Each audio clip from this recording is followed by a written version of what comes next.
दुपट्टा का हाल आप नहीं जानिएगा, हम लड़कियां हैं ना, हमको अच्छे से पता है। मैं फंसा दीजिएगा पीछे। अच्छा इसमें क्या मिल जाएगा? मैं ऐसे देखा जब गर्मी के दिन आवेला जौन गाना रुआ गावत हनी ने आज एमे दुपट्टा यानी आंचल के जरूरत रहेला। तो एकरा के मुड़िया पर लाग रख देब ना तो लागे कि संस्कारी बहू है। तो एकरा के मुड़ी पर रख के ही गाना के तनी कंप्लीट करी। ऐसे भी लोग सुन नहीं रहा है, डिस्टर्ब। अरे थोड़ा सा ऐसे कर लीजिए, छोड़ो छोड़ो हम करते हैं, हमको प्रैक्टिस है ना। हाँ आपको प्रैक्टिस है, मुझे पता है। हाँ ऐसे रख। आपकी शादी हो गई ना, मुझे पता है। भाभी को आप डेली उठाते रहते हैं। हाँ ऐसे ही अभी ठीक लग रहा है? नहीं अच्छा लग रहा है? अच्छा कैसन लग रहा है? एकदम टॉप लागत तरी न हो जाला बुढ़बा के बड़ो लोग सब बहुत अच्छे बच्चे हैं, लोग संस्कारी है। देख रहे बोले नहीं नहीं ठीक है। 4 महीनवा गर्मी के दिनवा, गर्मी के दिनवा हो चुवे पसीनवा, चुवे ना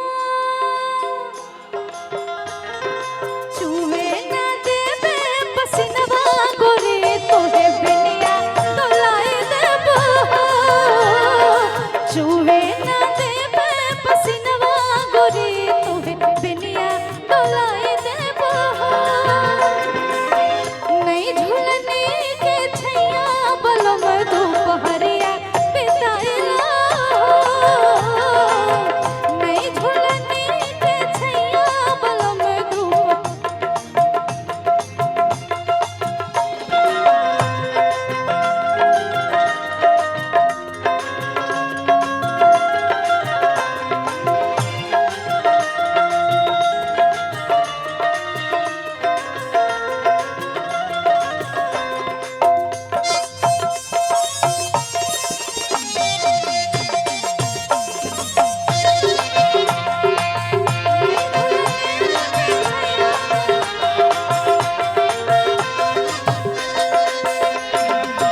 अच्छा ये गाना कौन कौन सुना है? जो अभी गर्मी चल रहा है, भयानक वाली गर्मी हो रही है ना।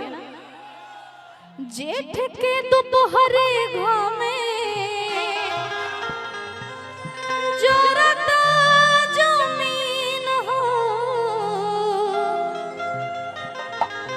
कोरवा में ले लो राजा जी। अच्छा आप लोग की गर्लफ्रेंड तो होगी ना? सबकी है? सबकी? टाइम कितना हो रहा है अभी? 10 बज गया, 9:30 हो रहा है, 10:30 हो गया। तो क्या बोल के आ गए हो कि अब मैं जा रहा हूँ सोने के लिए? बाद में बात हुई, बाद में बात हुई। खेसारी भैया आओ तो बाद में बात हुई। 4 महीनवा जाड़ा के दिनवा, जाड़ा के दिनवा में कांपे बदनवा,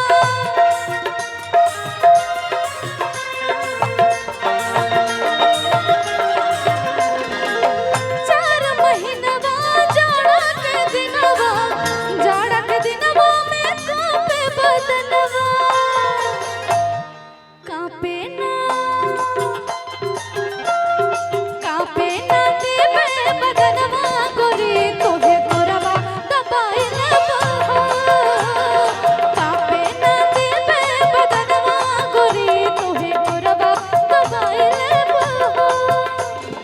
तुम तो धोखेबाज हो, वादा करके भूल जाते हो, तुम तो धोखेबाज हो, वादा करके भूल जाते हो। रोज रोज तुम जो सनम ऐसा करोगे, रोज रोज तुम जो सनम ऐसा करोगे, हम जो रूठ जाएंगे तो हाथ मलोगे। हाँ तुम भी बड़े चालाक हो, मुस्कुरा के दिल जलाते हो, तुम भी बड़े चालाक हो, मुस्कुरा के दिल जलाते हो। नहीं झूलने के छैया बलम दोपहरिया,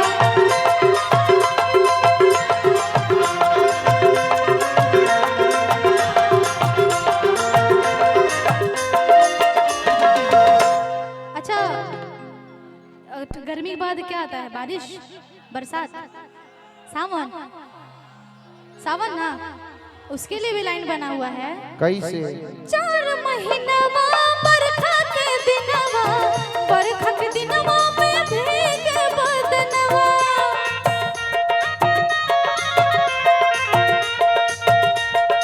ए भैया ये टेंगना लोग कहाँ है? ए रुका, ये अलगे खोज हमारा मन नहीं खेल लगा। शिवोत भैया आप जहाँ होते हैं नेतंगना नहीं होती है तो दिल रोता है। ये अलग खोज में लगे हुए हैं। भेजा ना नेहा के बहन लोग के भेजा। नेहा एक ही है। मैं मेरे फैमिली में हेलो अकेली लड़की हूँ, अच्छा चलो तोर बहन ने इसलिए लगी डरती रहती हूँ। इनका 4 महीनवा बरखा के दिनवा, बरखा के दिनवा